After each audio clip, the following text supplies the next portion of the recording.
네, 유승민 작가와 함께합니다. 어서 오세요. 안녕하세요. 자, 오늘 어떤 내용 취재해 오셨습니까? 네, 일본은 한국을 본받아야 하는가?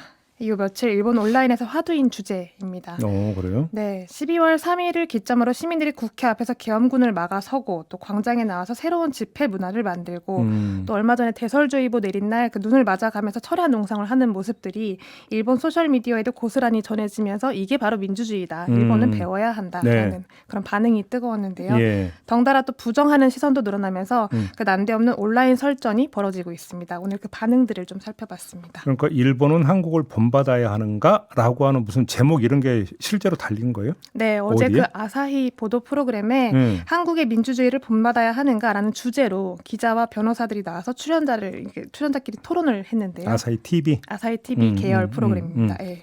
몇 시간 전 그 한 출연자는 비상계엄 당일 국회 주변에 체류를 하고 있었는데 계엄령 선포 후 몇 시간 만에 시민들이 모여든 순발력 그리고 집회 참가자 연령대가 일본보다 훨씬 낮다는 점 네. 또 시민 개개인이 평화적으로 뭘 해서라도 보태고 싶다라는 마음 하나로 이렇게 자연스럽게 나온다는 점 그런 정치에 참여하는 모습들이 굉장히 자연스럽고 네. 또 일상에 스며들어 있다라고 강조를 하면서 네. 이게 민주주의가 아니면 뭐가 민주주의냐 본받아야 한다라고 주장을 했습니다. 근데 반대하는 주장은 어떤 거예요? 한국의 민주주의에는 약점이 있다라는 건데요. 대통령의 탄핵 기소가 빈번하게 발생할수록 국회에서 다수를 차지하면 이 대통령을 해고할 수 있는 가능성만 높아지는 것이 아니냐라는 지적을 하면서 이 비상계엄 선포 당시 즉각 대응을 했던 점은 높게 평가를 하고 있지만 민주주의가 제대로 애초에 기능하고 있다면 집회 자체가 필요 없었을 거다라고 이야기를 하면서 이 방송도 기사화되면서 또 반응이 뜨거웠는데요.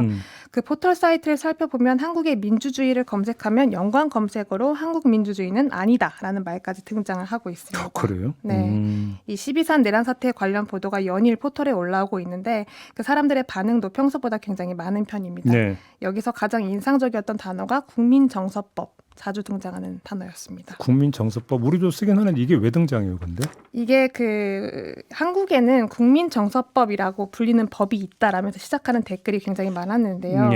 국민 정서에 맞는 조건을 충족하려면 행정, 입법, 사법이 실정법에 구속되지 않고 판결을 내릴 수 있다는 의미다라고 설명을 하면서 이 시민단체나 정당 그리고 여론 여기에 언론까지 밀어붙이면서 국민정서법이 형성된다라고 했는데 이게 사실 법전에는 없는 법이기 때문에 오해 소지가 있는 표현이긴 합니다. 다만 이 댓글의 골자는 한국이 법보다 국민의 정서와 감정이 앞서는 나라다. 그렇기 때문에 민주주의라고 부를 단계는 아니라고 본다라는 의견들이었던 거죠. 무슨 논리인데요, 이게? 논리는 없습니다. 다만 이제 그 주권자가 국민이고 주권자는 법을 중심으로 움직여야 하는데 이 시위로만 주권자가 되는 게 아니라는 겁니다. 지금 한국은 법의 논리가 아니고 감정과 힘의 논리로 가고 있다는 건데요. 민주주의가 기능하기 위해서는 법을 존중하는 풍토가 필수인데 그 전제가 갖춰져 있지 않다라고 보는 의견들이 있었습니다.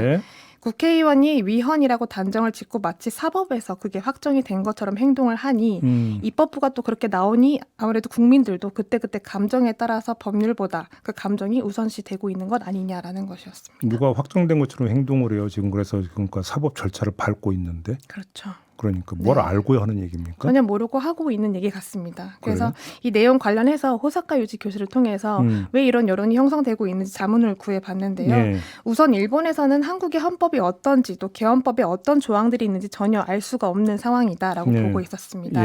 특히 일본 언론 같은 경우에 어떤 특정 사안을 다룰 때 법에 입각해서 보도를 하는 경향이 굉장히 강한 편인데 그 지금 일본에서 보도가 되고 있는 그 국내 내란 사태 같은 경우는 대부분이 국내 기사를 그대로 번역을 한 거라는 거죠. 근데 요즘 나오는 보도가 또 제목을 보면 공수처 준비가 부족했다, 뭐 지원 인력을 보강해서 물리력을 행사하겠다라는 제목들이 많다 보니까 정작 본질은 헌법 77조와 개헌법인데 그 본질은 조금 희석되고 윤석열 대통령의 위헌 행위보다 공권력이랑 힘의 논리가 좀 더 중점이 되면서 뭔가 그런 감정적이다, 힘이다 이렇게 해석이 되고 있는 것 같습니다. 근데 지금 유승민 작가가 소개해준 지금까지의 내용은 주로 이제 인터넷상의 댓글 이제 중심으로 소개를 해주셨고 일본 주요 언론의 보도는 어떤데요? 그 계엄 선포 직후에는 비판적인 보도가 많았습니다. 네. 대부분이 그랬고요. 비판이라는 게 윤석열 대통령에 대한 비판이었습니다.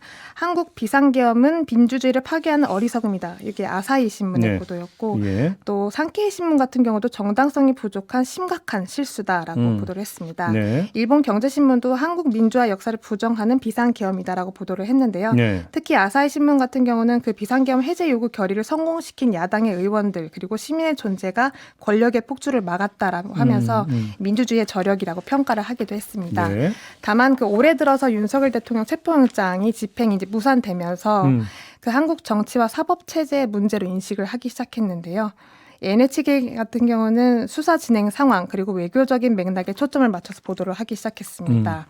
또 산케이는 정치적인 갈등에 주목을 하면서도 2차 체포영장 가능성은 좀 불투명하다라고 보고 있었고요. 요미우리 같은 경우는 한국의 사회가 분열됐다. 그리고 사법체계의 한계를 좀 지적을 하고 있었습니다. 네. 네. 그 각기 다른 관점에서 이 사건을 분석하고 있지만 공통적으로는 민주주의 그리고 법치주의의 중요성을 좀 강조를 하고 있는 그런 경향이 있었습니다. 일본 언론 보도에 소맥 보도도 있었다면서요? 네. 알겠습니다. 유승미 작가와 함께했습니다. 수고하셨어요. 고맙습니다.